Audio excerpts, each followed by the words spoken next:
오늘은 지난주 관계 회복에 이어서 이제 11번째 회복 시리즈 말씀을 나눠가는데, 환경 회복이라고 하는 주제, 어떻게 보면 낯설고 생소한 주제인 것 같습니다만은 그리스도인에게서도 굉장히 중요한 부분 가운데 하나이기 때문에 오늘 이 말씀을 함께 나누어 갑니다. COVID-19 이 바이러스가 우리 전 세계 모든 사람에게, 모든 영역에 어떻게 보면 고통, 위기를 던져주고 있습니다.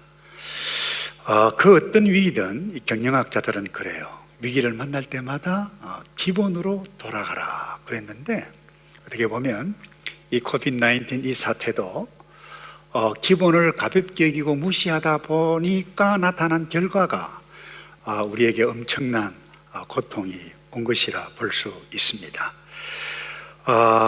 결국 기본 중에 기본은 하나님의 창조 질서인데, 그 기본인 하나님의 창조 질서를 무시하다 보니까 전염병이 창궐하게 되어졌습니다.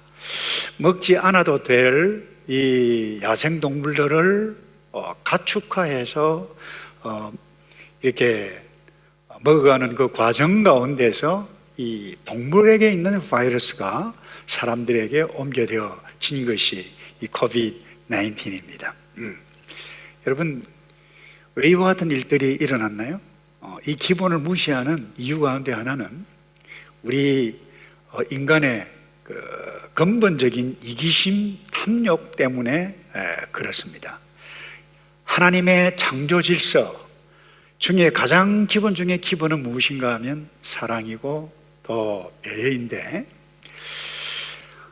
이 사랑과 배려는 하나님과 사람 사이, 그리고 사람과 사람 사이뿐만 아니라 사람과 자연환경, 하나님께서 만드신 피조물과의 관계 속에서도 동일하게 이루어져야 우리가 계속해서 하나님의 말씀을 나누고 있는데, 우리가 이 땅에 살아가고 있는 동안 하나님께서 주신 이 아름다운 우리의 삶을 바르게 행복하게 누려갈 수 있는데, 이것 무시하다 보면 우리에게 고통이 온다는 것입니다. 그래서 지금까지 나눴습니다만 우리의 내적인 어떤 문제가 회복이 되고, 또 지난주에 말씀을 나눴습니다마는 사람과의 관계가 회복이 되어졌단다 할지라도 하나님께서 창조하신 이 피조물, 자연 환경과의 관계가 제대로 바로 되어지지 아니하면, 다시 말해서 조화로운 관계를 맺지 않으면 우리가 이 땅에서 하나님의 나라 같이 구현할 뿐만 아니라 바르게 행복하게 누려가기는 쉽지 않은 것입니다. 그래서 오늘 본문에 사도 바울 로마서 8장의 중심으로 이 부분에 대해서 말씀을 나눠가기 원하는데, 여러분, 로마서 8장은 로마서 전체 가운데 최고의 클라이막스라고 볼 수 있습니다. 여러분이 아시다시피 8장 1절에 그래요. 누구든지 그리스도 안에 있으면 결코 정죄함이 없다 그랬어요. 뿐만 아니라 자유함을 얻고 잠시 후면 우리에게 영광스러운 미래가 오게 되어질 텐데, 이 땅에 있는 동안 잠시 동안은 혼란이 있고 고난이 있고 고통이 있을 것이다. 근데 소망 가운데 이것을 이겨내야 할 것이다 라고 하는 말씀이 오늘 읽은 말씀인데요, 이게 특별히 18절에 보면 이런 말씀이 있죠. 현재의 고난은 앞으로 우리에게 나타날 영광과 좋게 비교할 수 없도다. 우리가 너무나도 중요하게 여기는 소중한 말씀이 이 말씀인데, 그런데 말이죠, 그의 이 영광의 그날이 성도만 기다리는 것이 아닙니다. 약간 희한한, 어떻게 보면 다소 충격적인 말씀입니다만은 피조물도 이 소망의 영광 가운데, 소망 가운데 있다라고 하는 사실을 말씀해 가고 있어요. 20절에 볼까요? 그러나 피조물도 소망 가운데 있으니 그랬어요.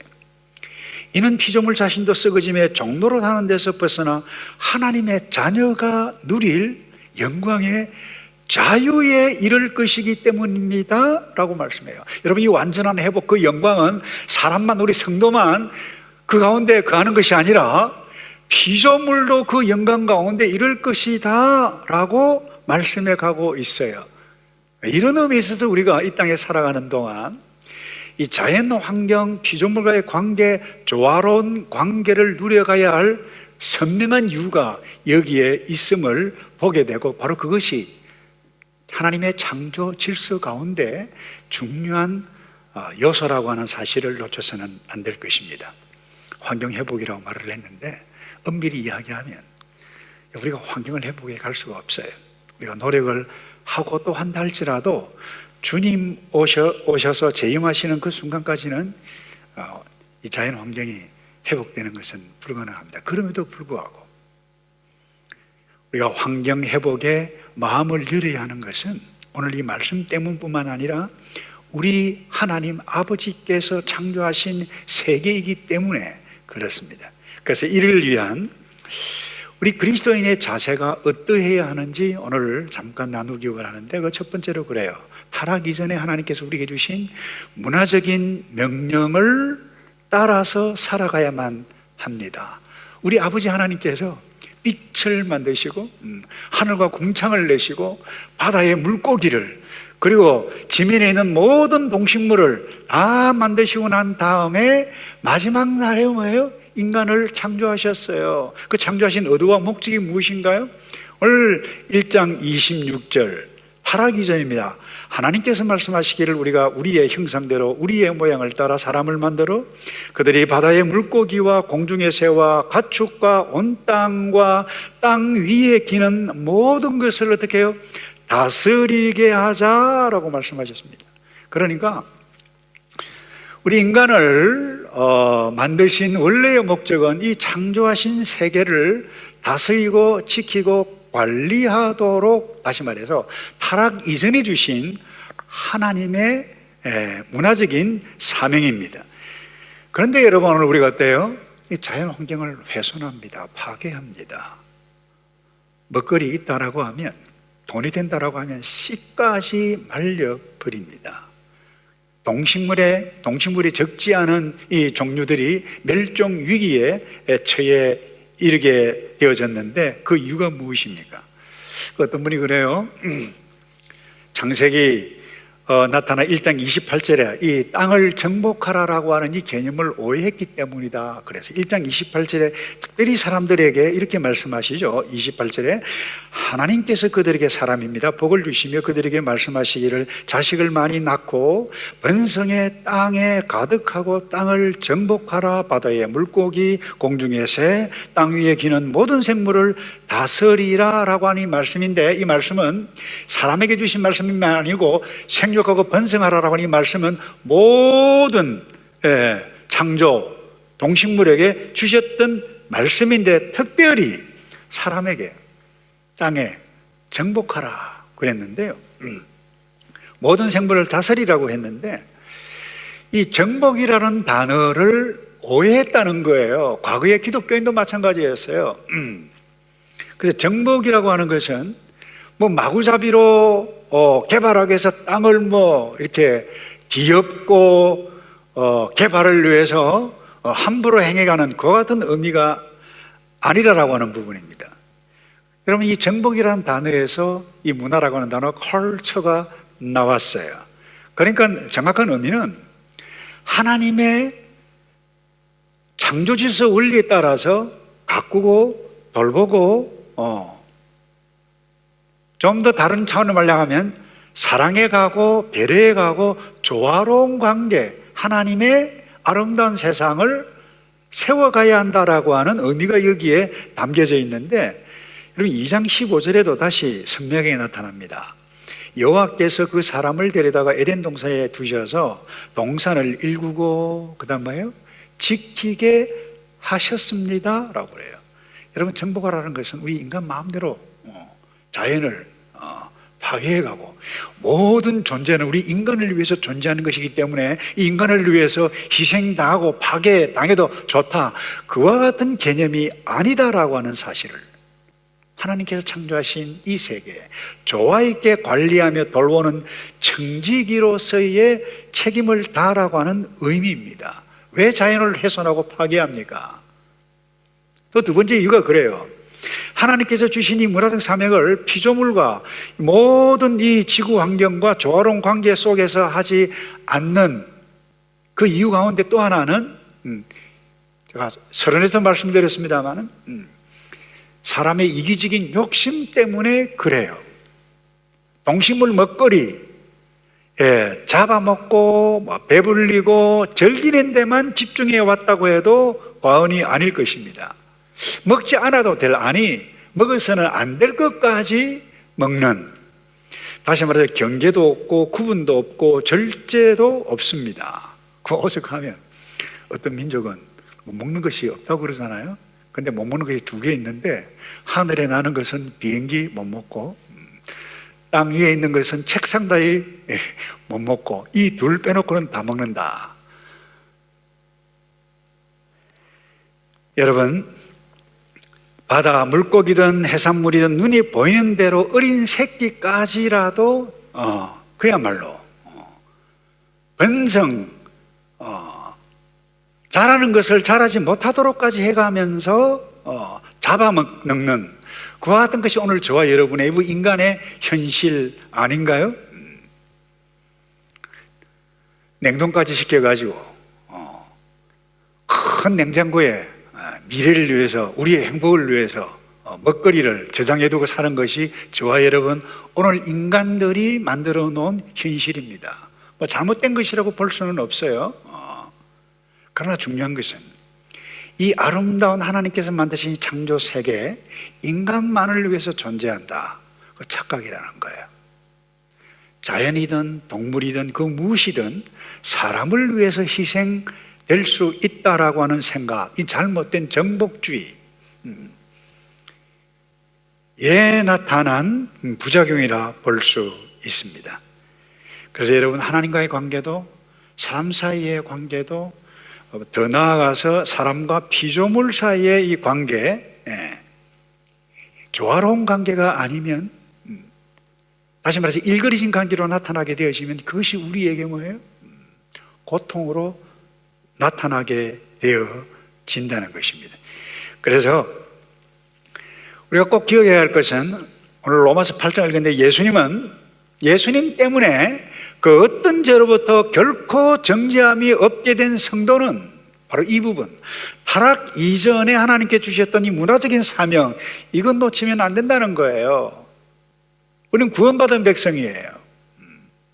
그래서 하나님의 말씀, 이것을 바로 깨달아 지금 완벽한 이 극복을, 회복을 우리가 불가능하지만 이 땅에 살아있는 동안 이 하나님의 창조 질서 원리를 쫓아서 미래에 함께 그할 모든 창조 세계와 함께 누려가야 할 그 부분을 위해서 이 땅에서부터 누려가야 하는 사명이 우리에게 있다라고 하는 것을 놓쳐서는 안 된다는 것입니다. 그래서 이를 위해서 알아가야만 할 것입니다. 그것이 피조물의 현재 상태와 미래를 좀 더 구체적으로 알아가야 할 필요가 있습니다. 22절에 이렇게 말씀하시죠. 조금 전에 읽었습니다만은 읽었던 그 다음 말씀이네요. 우리는 모든 피조물이 지금까지 함께 탄식한다, 함께 해산의 고통을 겪고 있다라고 하는 것을 알고 있습니다. 자, 여러분, 모든 피조물이 지금까지 탄식을 하고 있다. 뭐 피조물이 영혼이 있기 때문에 뭐 탄식하고 감정이 있기 때문에 탄식한다, 그런 의미는 아닙니다. 사도 바울이 이 지금 고통당하고 있는 이 세계에 대해서 이 피조물을 의인화시켜서 하고 있는 말씀이에요. 근데 왜 이렇게 탄식을 하고 고통을 하고 있죠? 인간의 타락 때문입니다. 이 타락은 인간이 했는데 그 타락의 결과가 동일하게 이 모든 피조물, 이 자연세계, 우리가 살고 있는 모든 세상이 뭐예요? 저주 가운데 있다는 거예요. 그 17절입니다. 창세기 3장 17절. 아담에게 하나님께서 말씀하셨습니다. 내가 내 아내의 말을 듣고 내가 내게 명령해 먹지 말라고 말한 나무의 열매를 먹었으니 너 때문에 땅이 저주를 받을 것이다. 그래서 내가 일평생 수고해야 땅에서 나는 것을 먹을 것이다. 땅은 내게 가시덤불과 은금질을 내고 너는 밭의 식물을 먹을 것이다. 내가 흙에서 취해졌으니 흙으로 돌아갈 때까지 내 얼굴에 땀이 흘려야 너가 음식을 먹을 것이다. 너는 흙이니 흙으로 돌아갈 것이다. 이렇게 말씀하셨어요. 여러분, 이 주석학자 핸드릭슨이라고 하는 아주 유명한 분이 계시는데, 이분이 이 피조물의 이 세계는 타락 이전에는 완벽한 조화로운 관계였다. 그런데 인간 타락 이후에 이 피조물의 세계에서 나타난 것이 뭔가 하면 양육강식이라는 거예요. 강한 것이 약한 것을 잡아먹고 약한 것 단식하고 도망가는 이와 같은 원리들이, 여러분 보세요. 인간 타락 이후에 지금 아름다운 하나님께서 지으신 세상을 보면, 겉보기에 보면 굉장히 아름답게 보입니다만은 조금 더 구체적으로 파고 들어가 보면 이 양육 강식의 원리가 지배해 가고 있습니다. 양이 늑대에 잡아먹혀요. 사자가 포범을 잡아먹습니다. 또 다른 그룹에 있는 사자 새끼 죽인다고 그래요. 뿐만 아니라 식물도 마찬가지입니다. 곤충이 식물을 해치지만 식물도 곤충을 해치고 식물이 사람까지 해치는 식인 식물까지 있게 되어진 세상이 뭐예요? 저주 이전에 없었다는 거예요. 이와 같은 상태, 뭐예요? 비참한 상태에 있다 보니 만물이, 피조물이 지금까지 탄식하고 있다. 이게 뭐예요? 어제라는 거예요. 아니, 현재라는 거예요. 그런데 여러분, 놀라운 것은 이 피조물의 미래입니다. 자, 다시 읽습니다. 20절입니다. 그러나 피조물도 소망 가운데 있으니 이는 피조물 자신도 썩어짐의 종로로 타는 데서 벗어나 하나님의 자녀가 누릴 영광의 자유라 그랬어요. 누가요? 이 세상 사람들이 아닙니다. 로마서 8장에 나타난 예수 그리스도 안에서 결코 정잠이 없는 그 사람들이 누릴 영광, 미래의 영광에 누가 누린다고요? 이 피조물도 함께 누리는 이 엄청난 사실, 이 사도 바울을 통해서 우리에게 말씀해 가고 있는데, 이 피조물의 미래가 뭐예요? 예수 믿는 사람들이 누려가야 할 주님과 함께 누리는 영광과 동일한 영광을 누리게 되어진다. 여러분, 놀랍지 않습니까, 여러분?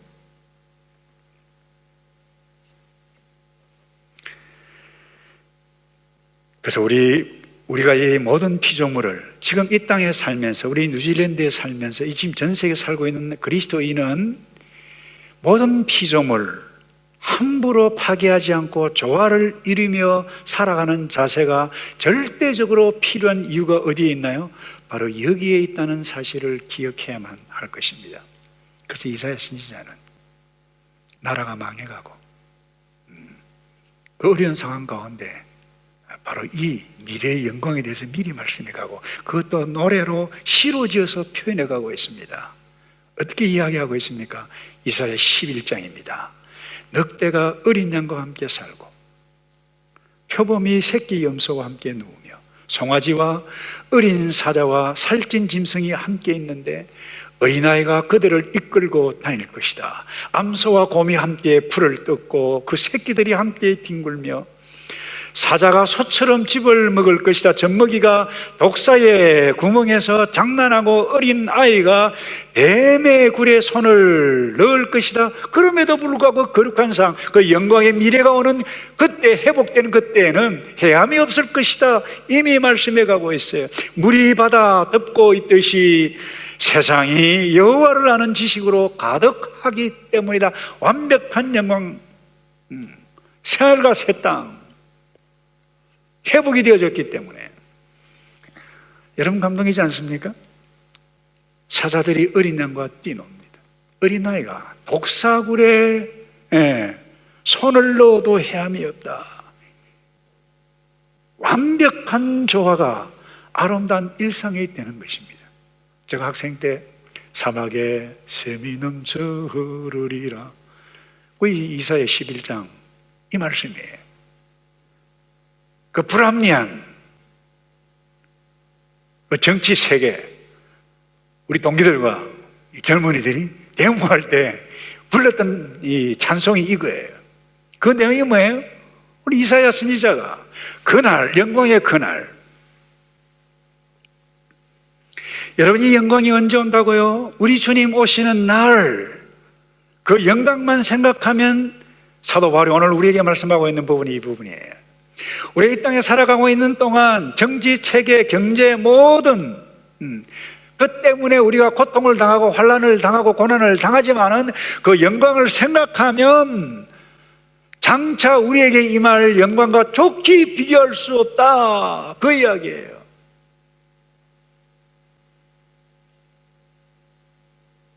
그 고통 고난은 비교조차도 안 된다라고 하는 부분입니다. 그러므로 그 다음날 성도는 뭐예요? 이 땅에서부터 회복될 영광을 소망 중에 기다리며 하나님의 뜻, 그 하나님 뜻이 뭐예요? 타락 이전에 주셨던 문화적인 사명을 붙잡고, 우리는 뉴 에이지 운동가들이 아닙니다. 뉴 에이지 운동가들은 이 모든 피조물이 신이다. 그래서 그들은 식물 먹기도 두려워하는 사람들이에요. 조심해야 돼. 그와 같은 차원이 아니에요. 하나님의 뜻을 따라 다스리고 돌보고, 그래서 우리는 조화로운 관계다 말을 할 수 있을 것입니다. 그래서 이 조화로운 삶을 누려야 한다는 것입니다. 그리고 마지막으로요, 이 땅에 머무는 동안 자연 환경을 보호해야 하는 이 일에 최선을 다해 가야만 합니다. 이유가 무엇입니까? 하나님의 창조 질서이기 때문에, 기본이기 때문에. 그 기본을 무시하면 어떤 일이 일어납니까? 우리에게 고통이 임하고 우리의 후손들에게, 인간들에게, 우리의 차세대들, 다음 세대들의 고통이 오기, 이미 났고 더 심각한 고통이 임하기 때문입니다. 오죽하면 뉴스를 틀면 그래요. 한국 뉴스를 딱 틀면 수돗물이 오염됐다, 마실 물이 없다는 거예요.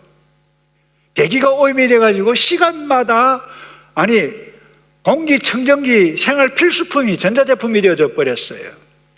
먹거리, 농약, 그리고 화학비료, 가공식품 때문에 이것이 우리의 몸에 쌓이다 보니까 여러분, 과거에 볼 수 없었던 이상한 이 질병들이 발생하고 있잖아요. 여러분, 생태계가 파괴된 지 이미 오래됐습니다. 2004년 스토리입니다. 브라질 아마존 산림 중에 남한 면적의 26%가 사라져버렸다. 동물의 서식지를 없애고 개발하면서 지구촌 조류의 20%, 양서류 30%, 포류 20%가 멸종 위기에 처해 있다는 것입니다. 바다의 물고기가 점점 줄어들어가고 있어요. 그런데 가슴 아픈 것은 이 아마존 열대림이 사라져가는 것을 막기 위해서 애쓰는, 그래 보니까 그래요. 아마존의 성녀로 알려졌던 수녀입니다. 도로스 스탱이라고 하는 수녀는 이 일들을 반대하다가 벌목업자들에 의해서 천부 살인당했다는 사건이 과거에 일어났습니다. 2005년 2월에 일어났어요. 여러분, 오늘은 어떨까요? 무법천지가 되어져 가고 있습니다. 돈을 가지고 로비를 해서 자연을 파괴하고 있는 그와 같은 일들, 돈 벌기 위해서 땅을 파 뒤집어서 개발을 하고 산에 나무를 다 베어내고, 그 땅에다가 무엇을 심습니까? 소가 먹을 옥수수를 심는 것입니다. 이런 의미에 있어서 우리는 육류 하나님께 허락해 주셨어요. 먹어야 돼요. 그러나 우리가 이런 환경보호적인 차원에서 우리 먹거리, 사는 모든, 생활하는 모든 이 부분에 대해서 긴장하며 우리가 사용하지 아니하면 안 될 때가 머물렀다라고 하는 부분을 잊어서는 안 될 것입니다. 우리 인간의 편리, 경제 성장을 위해서 공장을 돌려 폐수를 쏟아내고 쉽게 썩지 않는 비닐과 같은 쓰레기를 버리고 환경 오염시키는 에너지를 사용하고 먹지 않아도 될 동식물을 마구 잡아먹은 결과가 우리에게 어떻게 난 줄 아세요? COVID-19이에요. 오래전에 이 지구의 날, 2018년 지구의 날에 내셔널 지오그래피 아시죠? 거기에서 사진작가가 찍은 그 이미지를 올렸는데 우리 함께 볼까요? 거기 보면 비닐봉지 안에 그냥 갇혀 있어요. 황새가 마치 럭키하게 사진작가가 이걸 찍었는데 사진작가가 안 있으면 저 황새 죽었을 거예요. 그물에 거친 거북이 뿐만 아닙니다. 한 여인이 아들과 플라스틱 쓰레기 산에서 있어가지고 무엇을 말리고 찾고 있다. 이것을 사진작가가 찍은 것을 내셔널 지오그래피에서 올렸어요. 여러분, 이런 모든 잘못된 사용 때문에 환경 호르몬이 우리의 몸속에 우리의 후배들 가운데 나타나서 제가 목회하면서 가슴 아픈 것이 과거에는 없었어요. 잉태하지 못하는 사람들이 점점 많이 나타나고 있어요. 무엇 때문인가요?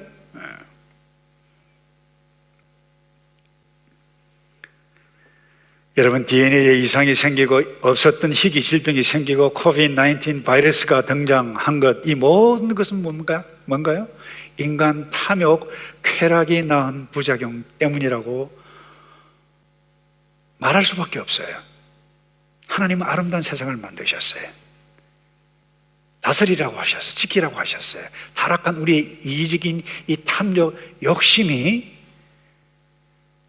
잘못된 세상으로 만들어가는 그 결과는 고통이 누구에게 온다고요? 우리 자신들에게, 우리의 인생의 후배들에게 고스란히 물려주게 될 것입니다. 그래서 실제 우리가 어떻게 환경운동을 해야 할 것인가? 저는 환경운동가는 아닙니다. 그러나 적어도 그리스도인이라고 하면 환경에 대해서 좋아 있는 관계를 맺고 어떤 자세를 취해가야 할 것인가 생각하며 살아가야만 할 것입니다.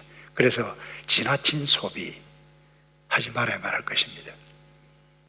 우리 SFC 선배고 우리 교단의 어른이신 우리 은퇴를 했습니다만 고신대 석자 교수로 있습니다만 손봉호 장로님, 그분의 모든 뜻을 제가 다 동의하는 것은 아닙니다만 이분이 굉장히 좋은 사상 가운데 하나가 무엇인가 하면 이분이 그리스도인이 이 땅에 살아가는 동안 과도한 경쟁하지 말아야 된다. 검소하게 살아가야 된다. 절제해야 된다. 이분이 대학생 때부터 그와 같은 운동을 냈어요. 정말 귀한 운동이라고 봐요. 그래서 이분 주축으로 한국에는 이 기독교 윤리 실천 운동이라고 하는 것이 생겼어요. 창립 초기부터 강조한 것이 정직, 검소, 절제, 나눔이었어요.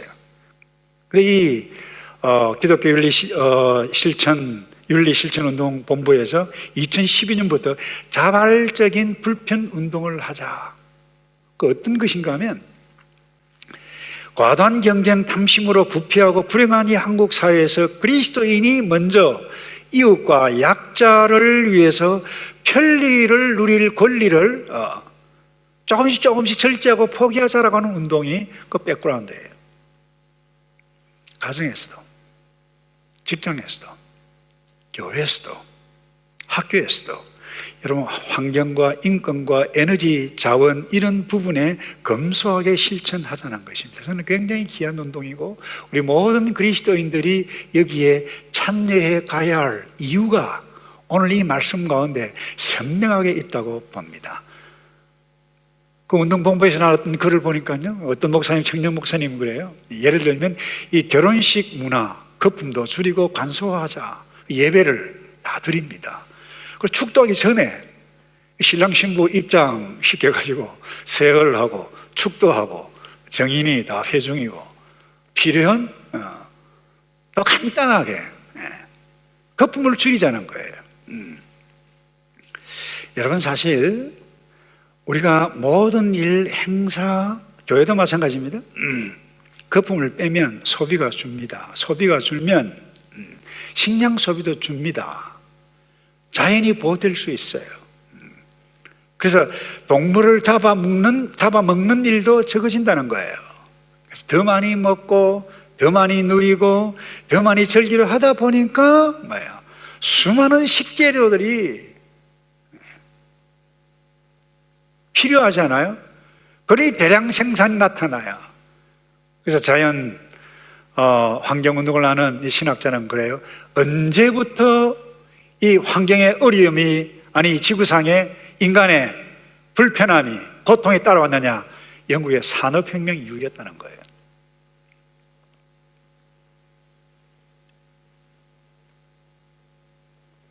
그래서 인간의 이 욕심을 채우다 보니까 소를 더 많이 키우고 닭도 더 많이 키우고 알도 많이 낳고 그것도 공장 안에 조그마한 공간에 집어넣어 가지고 동물들을 고생고생 시키면서 인간이 먹도록 그와 같은 아이디어를 내어서 하는 것이 뭐예요? 탁월한 머리 좋은 인간의 작품이에요. 우리는 생각해 보아야만 한다는 거예요. 여러분, 산이 왜 망가졌습니까? 인간 욕심 때문입니다. 비가 옵니다. 홍수가 왜 납니까? 왜 집을 잃습니까? 결국 우리의 욕심 때문입니다. 그래서 먹을 만큼 먹고 절제할 때에 피조물 환경에 대해서 그 뭐예요? 배려하는 것입니다. 이것이 하나님의 창조 질서 기본 가운데 하나, 사랑, 배려. 우리가 이 땅에 살아가고 있는 동안 우리가 하나님의 나라를 누리고 천국을 누리고 정말 아름답게 행복한 삶을 누리려면 이 질서입니다. 서로 배려하는 것입니다. 하나님과 나 사이 관계, 사람과 사람 사이 사랑과 배려뿐만 아니라 피조 세계와도 관계, 조화로운 서로 배려해가는 관계. 그래서 이와 같은 운동을 하는데 여러분들이 오늘날 이 자연 환경 운동에 관한 책들이 많이 나와 있습니다.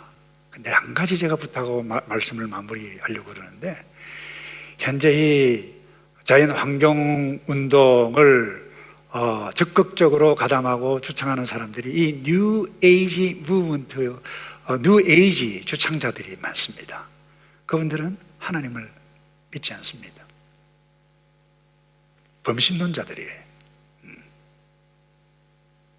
그럼에도 불구하고 우리는 자연 환경 운동이 오늘 하나님의 말씀의 뜻을 쫓아 행해가야 할 선명한 이유가 어디에 있는가? 제 이야기는 그 뉴 에이지 무브먼트를 조심하라는 것입니다. 말씀을 정리합니다. 이 땅에 사는 동안 피조물도 인간도 고통하며 신음하는 현실에 있지만 거듭난 그리스도인 성도는 이 땅에서부터 회복될 그 나라, 영광스러운 그 나라가 영광 가운데 임할 그것을 소망하며 이 땅에 살아가는 동안 잠시 고난, 고통이 있다 할지라도 모든 피조물과 함께 그할 그 영광의 미래를 기억해 가면서 오늘 이 자연 환경과도 조화로운 관계를 시도함으로써 아름다운 하나님의 세계를 누려가는 복된 저와 여러분 되기를 주님의 이름으로 축복합니다. 기도하겠습니다. 아버지의 은혜로 예수 믿어 주께서 회복하실 새하늘과 새 땅, 그 들어갈 영광을 누릴 존재가 되게 해주신 것을 감사합니다. 우리뿐만 아니라 하나님께서 만드신 피조물 함께 이 영광 가운데 거할 터인데 이 땅에 머무는 동안 하나님과 나 사이의 관계, 나와 이웃과의 관계 바로하게 해주실 뿐만 아니라 내가 누리고 있는 누려야 할 하나님께서 우리를 위해서 주셨던 이 아름다운 창조 세계 또한 조화로운 관계를 가지고 살아갈 수 있도록 우리 모두에게 지혜를 주시고 은혜를 더하게 주시옵소서. 예수 그리스도의 이름으로 기도하옵나이다.